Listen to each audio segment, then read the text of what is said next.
And we're back with our special guest joining us for Pillow Talk, the innovative Karen Wilkens. Welcome back, Karen. Thank you. Great to be here. So glad you're here.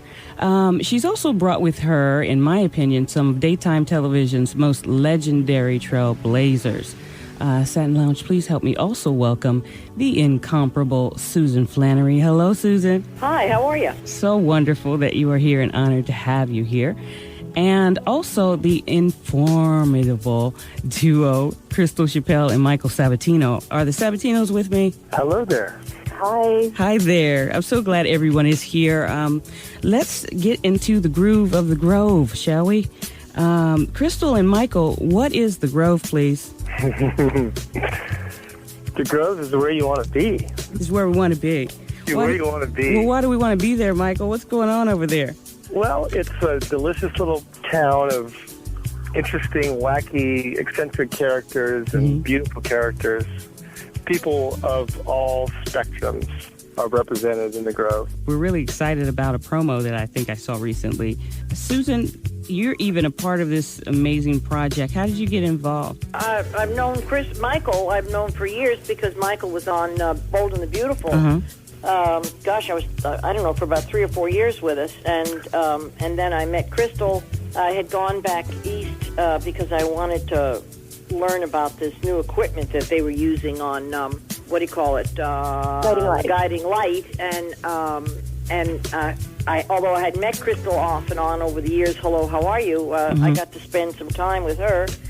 And so I think, I don't know how, it all sort of came about. When she started doing Venice her second year, Karen was the full director, and they asked me to just come and direct some scenes, and it sort of started from there. Wow, that's awesome. Karen, how did you enjoy this collaboration with Susan co-directing with you? It was actually really fun. Susan and I had a lot of laughs. I learned that the first thing Susan says is no. Okay. Is that correct, Susan? Right, Susan? But I think in the long run, it was really, I think it turned out good for the project. I really do. I think both of us have our strengths. It was a nice combination to bring to the Grove. I think it worked out really well. I had a great time. Awesome. Crystal, this dynamic directing team, are there any words for them? Are there any words to... I don't know about that. Should I be careful with asking the question? Loaded. That's a loaded. They're both really gifted, gifted directors. I really wanted to, obviously employ a lot of women. And they both come with different skill sets, and it really was due to their collaboration that beyond, directing, producers on the project. So they really helped pull this production together. I have many, many, many kind words to say, but it'll go to their heads and then they won't come back and work for me. So the Grove is a story about two families coming together. Is that correct, Michael and Crystal? Can you share more about what the premise of the story is? The families actually are at this point in time at odds, and they had at once been very close. The two patriarchs that are represented on the show, Doyle and Patty, but currently they're at odds, and one of the families represented played by Bob Woods, the wonderful Bob Woods, amazing Bob Woods. They're kind of a little bit on their heels and a little bit crushed by the Kincaids who made a fortune off the land in this town. But in that little family of Doyle's, we have Crystal's character and Jesse's character, Nico and Ivy. But going up against Bob Woods is Jordan Clark.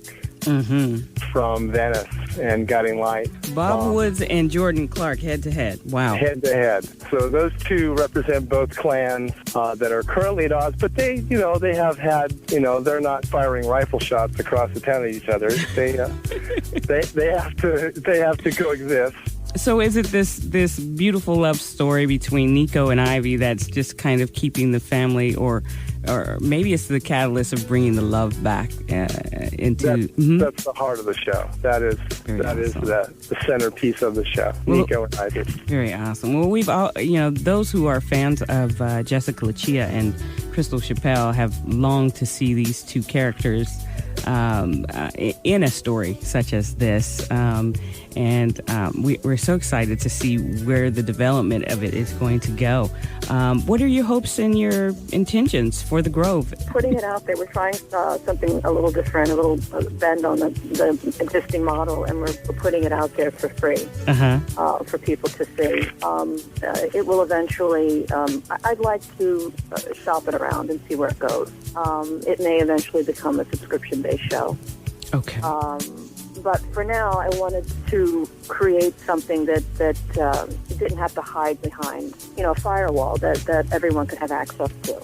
So it was really the fans who sponsored the show.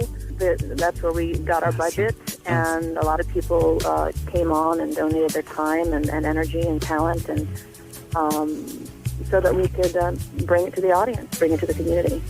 Very cool. Is The Grove, the series, a soap? Is it considered a soap?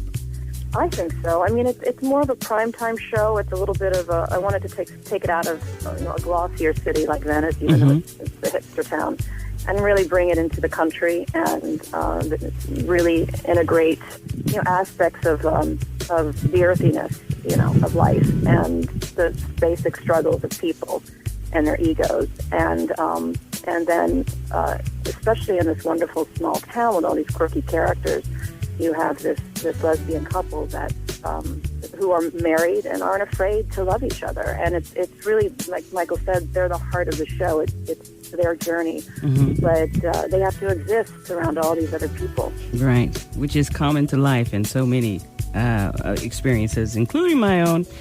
Amen, somebody.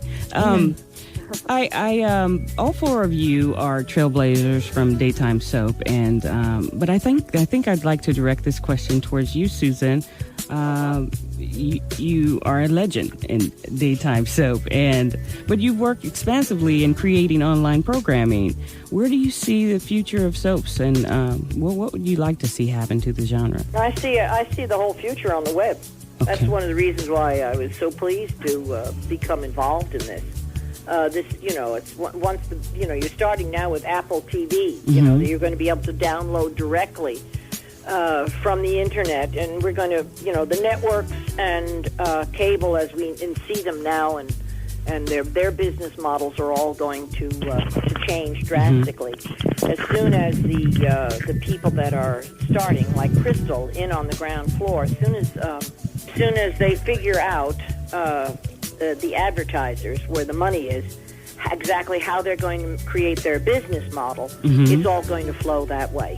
And it's like, I've said this to Crystal, I can only imagine that it must be like us working now at this level, what it was like when television first started, when the advertisers really owned it, and they would buy a space on CBS or NBC or ABC, and then they would deliver the goods, which would be the whole show or the whole series or the whole, theater production, whatever was done on television. And then it swung to the power of the networks, and now it's swinging back. And as soon as the advertisers figure out how they want to deal with niche audiences, how they want to sell to them, and what they're willing to pay for the situation, and how wide the audience can be, it's all going to explode big time. It's just right now in that process of really figuring it out. And Crystal and Mike have really latched on to something. And right. I'm really, really happy to be associated with them. We have just a bit of good news. The Grove promo is now being viewed in 116 countries. Whoa. Wow. Congratulations. Yeah, thank you. Thank you, world. Yeah, that's amazing. You can find the Grove promo at, where can they find these updates about what you're doing, what you're rolling out? Is it thegrove.com or? The Grove, and I'm sure I'll get this wrong, thegrovetheseries.com. Okay.